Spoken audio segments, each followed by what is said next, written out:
देश के अलग अलग राज्यों में लोकसभा चुनाव 2024 को लेकर अलग अलग पार्टियों द्वारा चुनाव प्रचार प्रसार जारी है। इसी कड़ी में दिल्ली में 25 मई को होने वाले मतदान से पहले हर एक पार्टी, फिर चाहे वो बीजेपी हो या आप, सभी अपनी ओर से पूरी कोशिश करने में लगे हुए हैं जनता तक अपनी योजनाओं और वादों को पहुंचाने में। ऐसे में बीजेपी ने नई दिल्ली लोकसभा सीट से बांसुरी स्वराज को उम्मीदवार बनाया है, जिनका सामना आपके नई दिल्ली सीट से लोकसभा के प्रत्याशी सोमनाथ भारती से है। आपको बता दें कि नई दिल्ली से इस बार बीजेपी ने मौजूदा सांसद मीनाक्षी लेखी का टिकट काटकर बांसुरी स्वराज को प्रत्याशी बनाया है। बांसुरी पेशे से वकील है और बीजेपी की दिग्गज नेता सुषमा स्वराज की बेटी हैं। उनके लिए नई दिल्ली की राह उतनी आसान नहीं होगी, क्योंकि उनके रास्ते में कई चुनौतियां भी हैं। साथ ही मां की विरासत आगे बढ़ाने का भी दबाव है। इसलिए बीजेपी के कई दिग्गज नेताओं जैसे उत्तर प्रदेश के श्रम कल्याण परिषद के पूर्व अध्यक्ष सुनील भराला, बीजेपी के पूर्व प्रदेश अध्यक्ष आदेश गुप्ता, इसके अलावा अभिनेत्री सुधा चंद्रन आदि ने बीजेपी प्रत्याशी बांसुरी स्वराज के समर्थन में सोमवार 20 मई को करोल बाग क्षेत्र जोशी रोड पर विशाल जनसभा को संबोधित किया। बीजेपी प्रत्याशी बांसुरी स्वराज के समर्थन में आयोजित जनसभा को संबोधित करते हुए उत्तर प्रदेश के श्रम कल्याण परिषद के पूर्व अध्यक्ष सुनील भराला ने क्या कुछ कहा, देखे ये वीडियो। भारतीय जनता पार्टी के पदाधिकारी और वरिष्ठ नेतागण, सभी कार्यकर्ता बंधुओं, यहाँ इतनी बड़ी संख्या में बैठे हुए इस लोकसभा के भाग्य विधाताओं और सभी नागरिक बंधुओं, नौजवान साथियों, छायाकार पत्रकार बंधुओं, आज ये चुनावी सभा में आपकी ये इतनी बड़ी भारी मात्रा में इतनी दूर तक भारी संख्या में जनसमूह ये कहता है कि इस बार दिल्ली लोकसभा चुनाव अब तक के सारे चुनाव के जितने भी जीत के रिकॉर्ड हैं उनको तोड़ने जा रहा है, ये भीड़ ये बताती है। साथियों,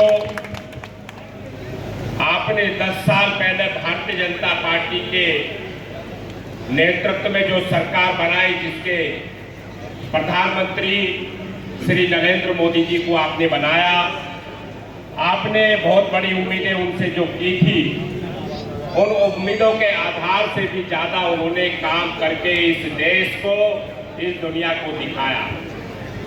आपने ये सब वक्ताओं के माध्यम से भी, टेलीविजन के माध्यम से भी आप लगातार वो सुनते रहते हैं, लेकिन एक काम इस सरकार के अंदर वो ऐतिहासिक कार्य हुआ जो आपने पिछले 500 वर्षों तक लगातार आंदोलन किए और आपका धैर्य का मैं साथ देता हूं कि आप लगातार लड़ते रहे और 500 सालों के आंदोलन के बाद इस सरकार के अंदर जो 1989 1992 के बड़े आंदोलनों में, जिनमें उत्तर प्रदेश की अयोध्या की धरती पर सैकड़ों लोगों की जाने गई, वे लोग शहीद हुए भगवान राम के मंदिर को लेकर के, और भगवान राम का मंदिर इस सरकार में भारत के प्रधानमंत्री श्री नरेंद्र मोदी के नेतृत्व में उत्तर प्रदेश के मुख्यमंत्री श्री योगी आदित्यनाथ जी के नेतृत्व में मंदिर का वहां निर्माण हुआ और भगवान श्री राम वहां पर प्राण प्रतिष्ठा से आपने 22 जनवरी 2024 को विराजमान कराए। साथियों, ये आपको मैं बधाई देता हूं और आप दर्शन भी करके आए होंगे और फिर जो रह गए हैं वे इस लोकसभा चुनाव के बाद भगवान श्री राम के दर्शन करने आ पाएंगे। साथियों,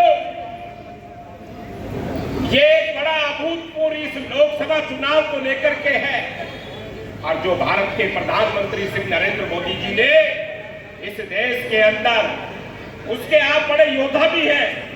जो वर्ग यहाँ पर आज उपस्थित है वो इस गरीबों को ऊपर उठाने में सहयोग करता है, ये मैं जानता हूं। यानी कि हमारा जो सिख समाज जो यहाँ पर उपस्थित है बड़ी मात्रा में, वो हमेशा गरीबों के कल्याण उत्थान को लेकर के काम करता है। वही भारत के प्रधानमंत्री श्री नरेंद्र मोदी जी ने देश में जो सरकारें, यानी कि पिछली सरकारें, इंडी गठबंधन के लोग वे नारा दिया करते थे कि गरीबी हटाएंगे, गरीबी भगाएंगे। वो कहा करते थे रोटी कपड़ा और मकान। और ना उन्होंने रोटियां दी और ना उन्होंने घर दिए, ना उन्होंने किसी मकान पर छत लगवाई।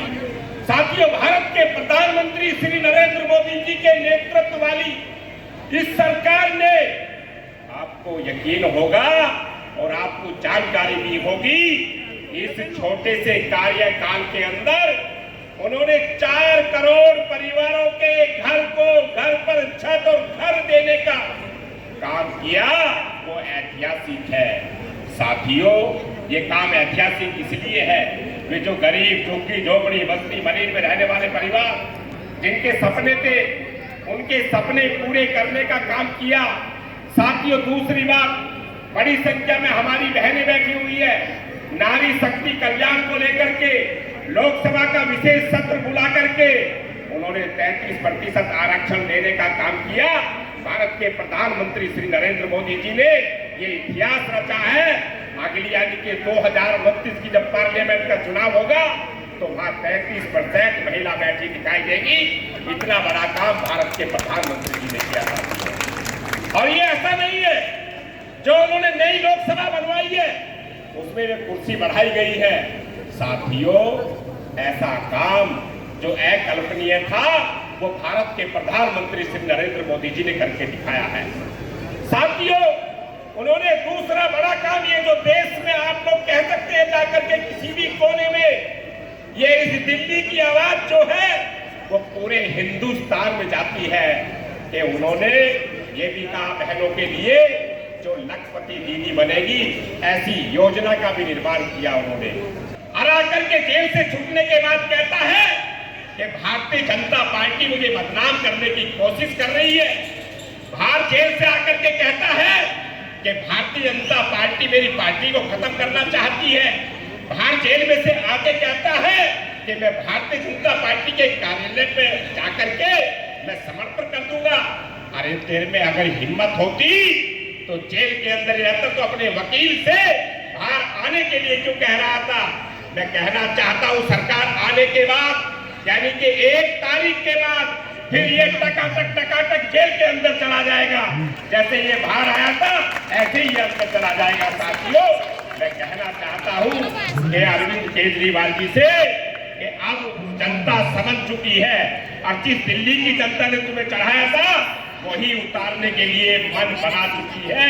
मैं आपसे अपनी अंतिम बात में अनुरोध करते हुए भारतीय जनता पार्टी की लोकप्रिय प्रत्याशी, हमारी देश की नेत्री, जिनका विदेशों में भी डंका बजता था, ऐसी हमारी सुषमा स्वराज जी, आदरणीय श्रद्धे, जो कंठस्थ हमारे सनातन को बढ़ाने का काम करती थी, वो उनकी सपुत्री हमारी बद्री साम्राज्य को आप इतने ऐतिहासिक मतों से जिताएंगे और आने वाली 25 तारीख को कमल के फूल के सामने उनका बटन टकाटक दबाएंगे। इन्हीं शब्दों के साथ जय हिंद, जय भारत।